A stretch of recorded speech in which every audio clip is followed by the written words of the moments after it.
오늘 우리가 추수감사주일 예배로 드리고 있습니다. 지금으로부터 약 400여 년 전 1620년에 우리 영국의 청교도들이 자신들이 바라고 원하는 신앙 공동체를 영국에서는, 잉글랜드에서는 이룰 수가 없겠다. 우리는 하나님이 원하는 공동체를 위해서 다른 신대륙으로 갈 수밖에 없겠구나. 그래서 새로운 잉글랜드, 뉴 잉글랜드를 찾아서 여러분 아시는 것처럼 메이플라워라는 배를 타고 지금의 미국으로 옮겼지요. 도착한 날이 9월 16일 출발해서 11월 21일이었습니다. 11월 셋째 주일. 그리고 이제 그 이듬해 1621년에 추수한 것을 거두어서 비록 적고 소박하지만 자신들을 도와주었던 이웃 원주민들을 초청해서 11월 셋째 주일날 소박한 감사 식사를 함께 나누었던 것이 추수감사절의 유래입니다. 요즘 한국 교회에서는 또 한국 교회 상황에 맞게 어떤 교회에서는 추석에 추수감사 예배를 드리기도 하고 또 가을철 10월 중에 예배를 드리기도 합니다. 그러나 대부분의 교회들은 여전히 11월 셋째 주일 추수감사주일로 지키고 있습니다. 우리 교회에서도 11월 셋째 주 오늘 하나님 앞에 한 해 동안 베풀어 주신 은혜, 아니요, 평생 동안 우리에게 베풀어 주신 은혜를 감사하는 예배를 드리게 됩니다. 오늘 우리가 읽은 구약 10편의 본문 116편 12절, 짧은 구절이지만 그 구절에서 내게 주신 모든 은혜를 내가 여호와께 무엇으로 보답할까? 내가 여호와께 무엇으로 보답할까? 여러분, 한 해 동안 평생 여호와께서 저와 여러분에게, 우리에게 베풀어 주신 그 모든 은혜에 무엇으로 보답할 수 있을까요? 찬송가에 나오는 가사처럼 하늘을 두루마리로 삼고 바다를 먹물로 삼아서 하나님의 사랑을 기록한다 해도 다 기록할 수 없을 것입니다. 만 입이 내게 있어도 그 입으로 하나님의 은혜를 다 찬양할 수 없을 것입니다. 무엇으로 보답할까? 이 말에는 어떤 것으로도 그 은혜에 보답할 수 없다는 것을 의미합니다. 우리가 할 수 있는 것이라고는 그저 그 사랑을 찬양하고 그 은혜에 감사하는 것밖에 없습니다. 찬양과 감사, 그것이 우리가 하나님께 드릴 수 있는 전부입니다. 여러분, 무엇보다 먼저 하나님을 힘껏 찬양합시다. 우리가 천국에서 할 수 있는 일은 찬양하는 일밖에 없다고 합니다. 이미 하나님과 함께 있으니 무엇을 바라고 기도할 것이 있겠습니까? 그저 하나님을 높이고 찬양하는 것밖에는 천국에서 할 수 있는 일이 아무것도 없다고 말합니다. 오늘 우리가 함께 읽은 신약 에베소서 1장 3절, 바울이 에베소 편지를 시작하면서 첫 마디가 무엇입니까? 찬송하리로다. 찬송하리로다. 바울이 과연 찬송할 만한 상황인가요? 로마의 감옥에 갇혀서 에베소에 있는 성도들에게 편지를 쓰는데 에베소서 1장 2절에 간단하게 인사한 후에 3절부터 바로 찬송하리로다. 뭐 그렇게 찬송할 일이 있습니까? 감옥에 갇혀 언제 죽을지 모르는 바울에게 어떤 찬송의 제목이 있었습니까? 우리 3절 한번 비춰주실 수 있나요? 혹시? 찬송하리로다. 왜 찬송한다고요? 하나님, 곧 우리 주 예수 그리스도의 아버지께서 그리스도 안에서 하늘에 속한 모든 신령한 복을 우리에게 주셨으니 찬송하리로다. 오늘 바울은 하나님이 우리에게 주신 신령한 복 때문에 찬송할 수밖에 없다라고 말하고 고백하고 있습니다. 여러분, 교회에서 복을 이야기할 때 어떤 느낌을 받나요?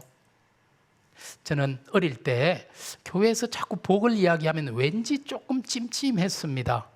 우리 그리스도교 신앙이 기복주의인가? 뭘 그렇게 자꾸 복을 이야기하나? 그런데 찬송가 446장을 보면은 그 가사가 너무 노골적이에요. 후렴에 보면은 나 주께 왔사오니 복 주옵소서.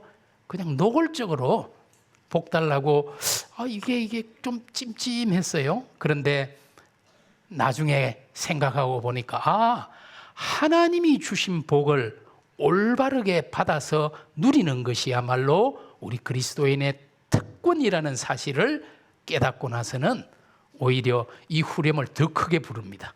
나 주께 왔사오니 복 주옵소서. 누구나 복 받는 것을 좋아합니다. 복 받는 것을 싫어할 사람은 없지요. 그런데 우리 한국 사람들이 유난히 좋아하는 것 같기도 해요.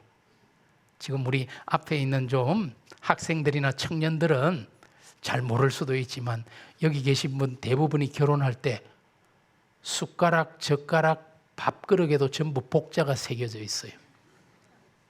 이불에도 복, 옷장에도 복, 식탁에도 복자를 다 써놓고 얼마나 복받기를 좋아하면.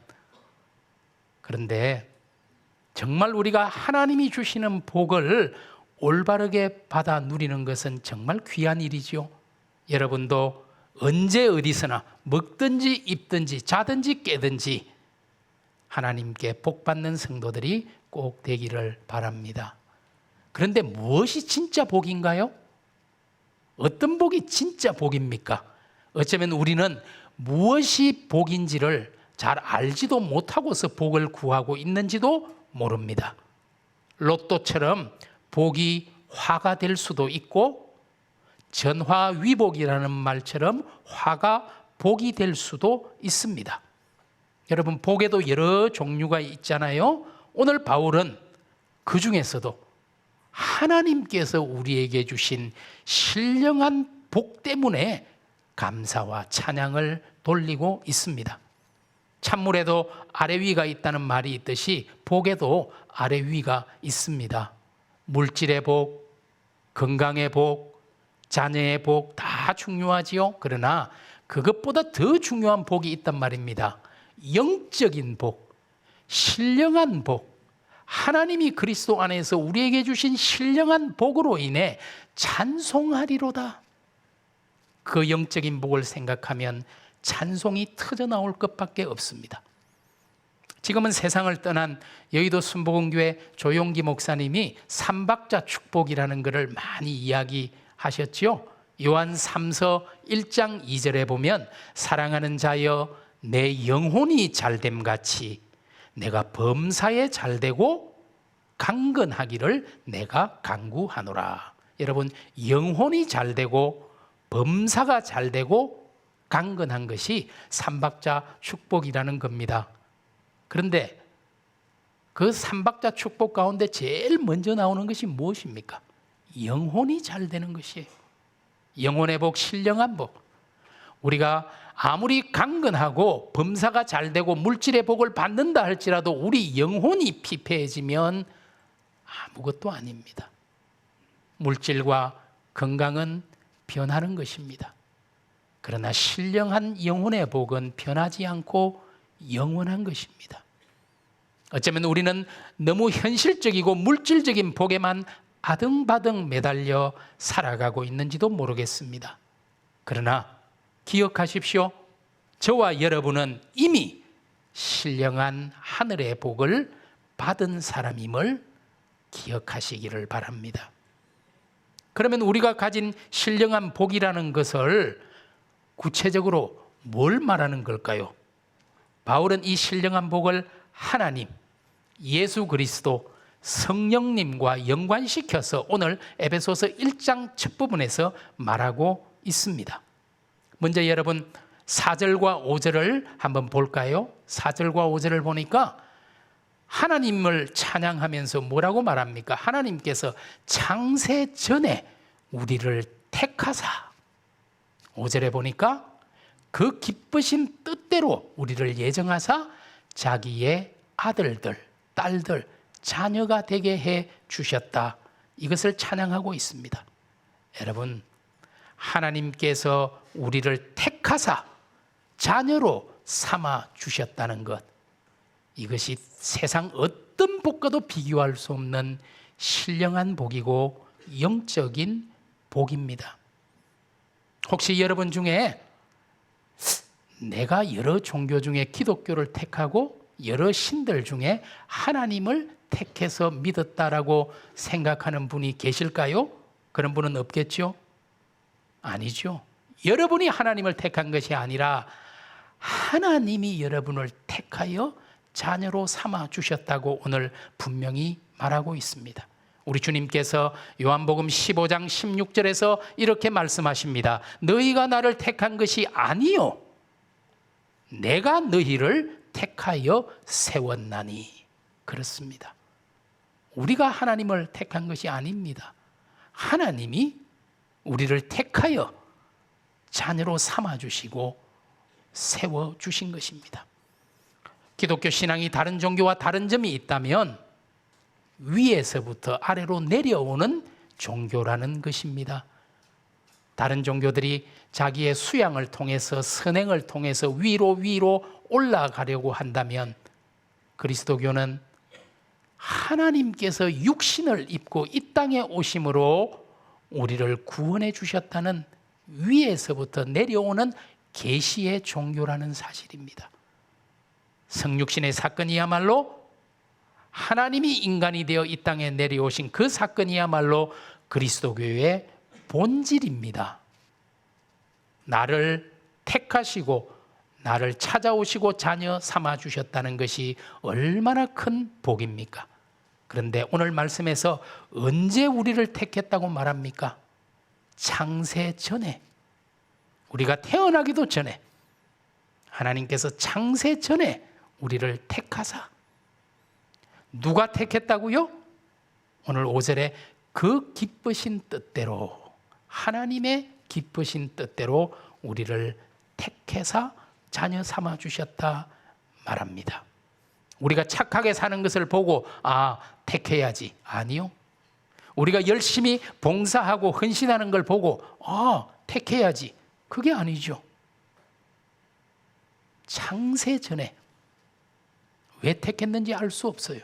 그 이유를 오늘 성경은 하나님의 기쁘신 뜻대로, 사실 나를 사랑하고 나를 구원하고 나를 택할 이유가 모르겠어요.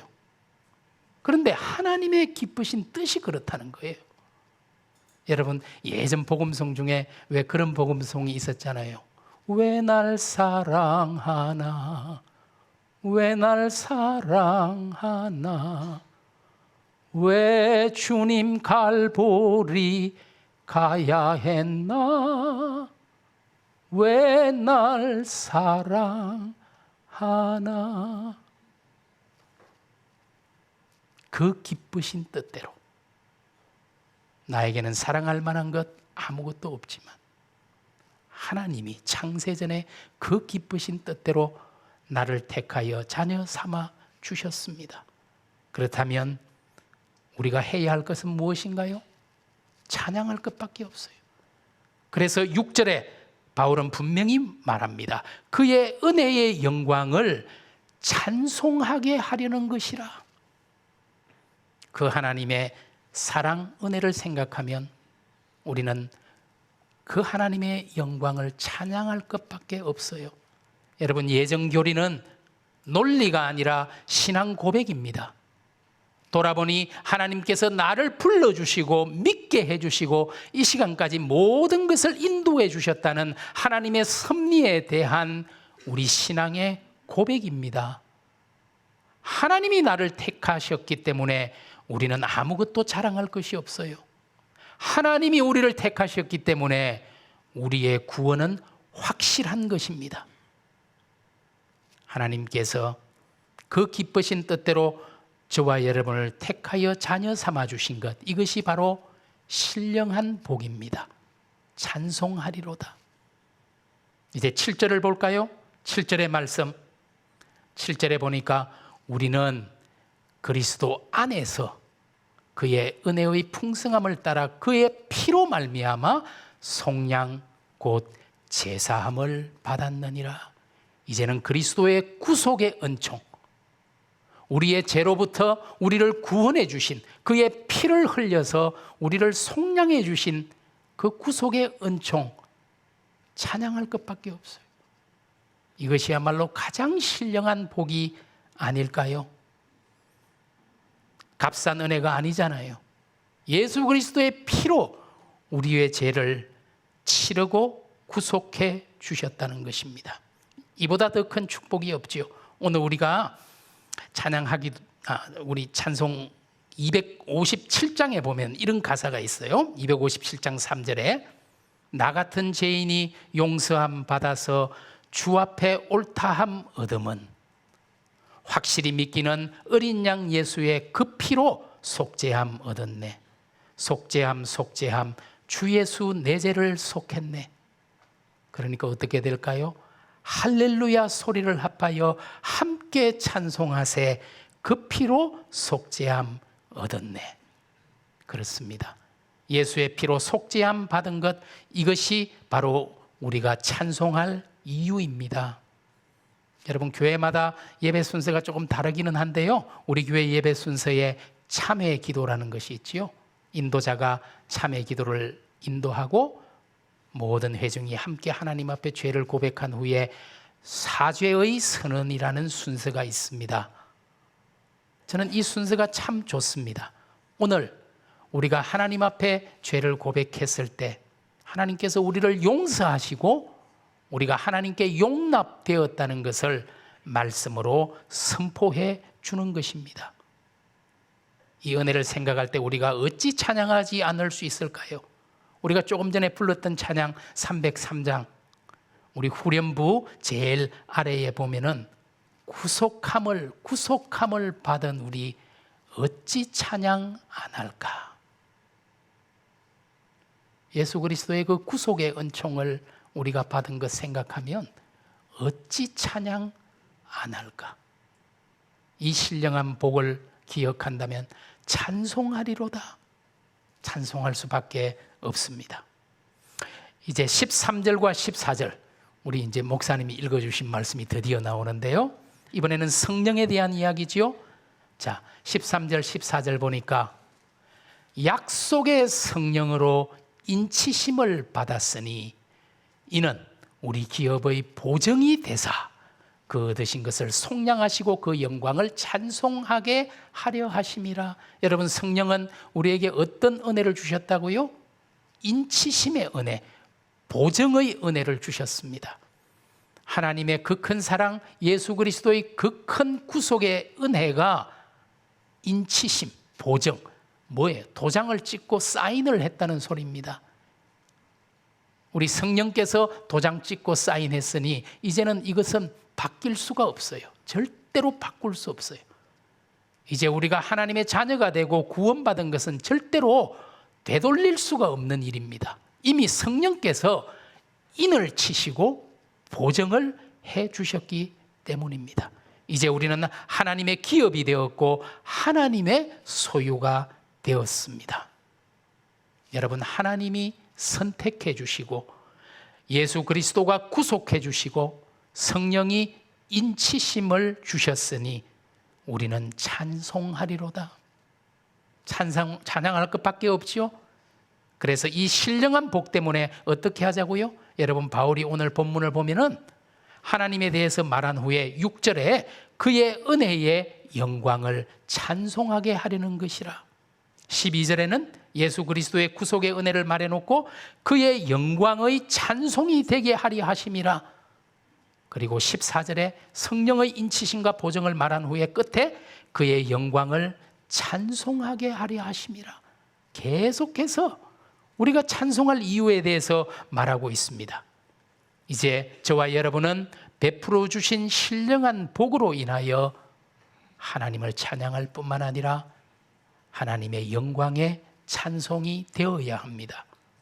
오늘 하루도, 이달도, 이 해도, 아니 평생토록 삼위일체 하나님의 그 큰 사랑과 은혜를 찬양하는 귀한 성도들, 하나님 영광의 찬송이 되는 복된 성도들이 되기를 간절히 축복합니다. 내게 주신 모든 은혜를 내가 여호와께 무엇으로 보답할까? 하나님의 은혜에 대한 찬송은 자연스럽게 감사로 이어지게 됩니다. 하나님을 찬송하고 감사할 수밖에요. 감사는 우리 신앙의 꽃이고 열매입니다. 여러분, 바울이 골로새서 2장 6절과 7절에서 우리에게 권면합니다. 아니, 우리에게 명령합니다. 그러므로 너희가 그리스도 예수를 주로 받았으니 그 안에서 행하되 그 안에 뿌리를 박으며 세움을 받아 교훈을 받은 대로 믿음에 굳게 서서 감사함을 넘치게 하라. 여러분의 감사가 넘치게 하십시오. 여러분이 잘 아시는 한경직 목사님이 80이 되던 해 1981년에 자신의 인생을 회고하면서 말로 구술한 감사의 기록이 있습니다. 나중에 그 기록을 책으로 나의 감사라는 책으로 출판했습니다. 사실 저도 신학대학원 3년을 다닐 동안 우리 한경직 목사님이 주신 장학금으로 공부를 해서 남한산성에 계실 때 여러 번 뵐 수 있는 기회가 있었는데, 우리 한 목사님이 80이 되던 해 내가 감사할 것들을 세어보고 꼽아보니 너무 감사할 것이 많아서 그것을 일일이 기록으로 남긴 것이 바로 나의 감사입니다. 우리가 가진 찬송가에 한경직 목사님이 쓰신 가사를 쓴 찬송이 딱 한 곡 포함되어 있는데 444장인데, 여러분, 그 찬송 후렴에 오늘 우리가 읽은 시편 본문이 울려 퍼집니다. 내게 주신 크신 사랑 무엇으로 보답할까? 내게 주신 모든 은혜 무엇으로 보답할까? 우리가 하나님 앞에 무엇으로 보답할까요? 찬송이 우리의 보답이고 감사가 우리의 전부입니다. 헤아려 보니 저도 하나님 앞에 감사할 것이 얼마나 많은지. 믿지 않는 가정에서 태어났습니다. 2대째, 3대째가 아니라 제가 우리 집안에서 처음 예수를 믿고 구원받았으니 그것만으로도 감당할 수 없는 은혜인데, 이렇게 복음을 전하고 가르치는 목사로 세워주셨고 30년 동안 목사로 살 수 있었다니 분에 넘치는 은혜입니다. 그리고 하나님 주신 아내와 30년 이상 함께 지금도 건강하게 붙어 살고 있으니, 언제나 내 편인 사람을 주셨으니 하나님 앞에 감사하고 행복합니다. 박사과정까지 공부하게 허락하셔서 하나님의 선지동산 장로의 신학대학교에서 미래 한국교회 책임질 귀한 신학생을 가르치고 있으니 이것도 얼마나 감사한지. 동양의 스승인 맹자가 영재를 얻어 가르칠 수 있는 것은 군자의 즐거움이라고 했는데 제가 이 즐거움을 누리고 있으니 감사할 것밖에요. 주의 거룩한 몸인 교회에서 하나님의 말씀을 나눌 수 있고 교회를 섬길 수 있는 특권과 책임을 받았으니 감사합니다. 오늘 예배를 통해 여러분과 함께 하나님이 우리에게 주신 그 신령한 복을 찬양하고 감사할 수 있으니 또 감사합니다. 여러분에게는 어떤 감사의 제목이 있습니까? 이 시간 여러분이 받은 복을 가만히 헤아려 보십시오. 지금 시간이 부족할 터이니 오늘 저녁에 조용한 시간에 여러분 내게 주신 그 은혜를 감사 일기로 한번 써보시기를 바랍니다. 바울은 갈라디아서 6장 4절에서 분명하게 말합니다. 각각 자기의 일을 살피라. 그리하면 자랑할 것이 자기에게는 있어도 남에게는 있지 아니하리라. 그렇습니다. 오늘 내게 주신 은혜, 내가 자랑할 수 있는, 다른 사람에게는 없는 그 은혜가 분명 우리에게 있습니다. 내 평생에 베풀어 주신 은혜를 하나하나 짚어보니 참으로 찬양하고 감사할 수밖에 없습니다. 특별히 오늘 이 앞에 우리 세례와 입교를 하는 우리 8분의 여러분들에게 감사와 찬양이 더 넘치기를 원합니다. 또 8명의 새로운 식구를 맞이하는 기쁜 소식 교회도 감사의 시간이 되기를 바랍니다. 우리 세례를 받는 이선우, 아동세례 석지우, 석지안, 또 입교하는 박종래, 심규보, 조수진, 최예진, 최은찬 모두 진심으로 축하합니다. 세례는 우리 소속을 정하는 일입니다.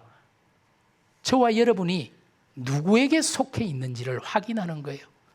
하나님의 자녀, 하나님께 속한 사람이라는 것을 확인하는 일이지요. 이보다 더 큰 신령한 복이 어디 있겠습니까? 여러분, 찬송가 429장 이렇게 노래하고 있습니다. 세상 모든 풍파 너를 흔들어 약한 마음 낙심하게 될 때에 내려주신 주의 복을 세어라. 주의 크신 복을 내가 알리라.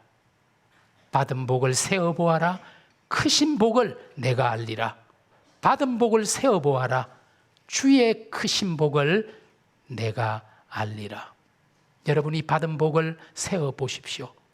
하나님의 크신 은혜를 알게 될 것입니다. 그때 우리는 고백할 수밖에 없어요. 내게 주신 모든 은혜를 내가 여호와께 무엇으로 보답할까? 하나님께 찬양과 감사를 올려드리는 행복한 성도, 행복한 교회 되기를 주님의 이름으로 간절히 축복합니다. 기도드립니다.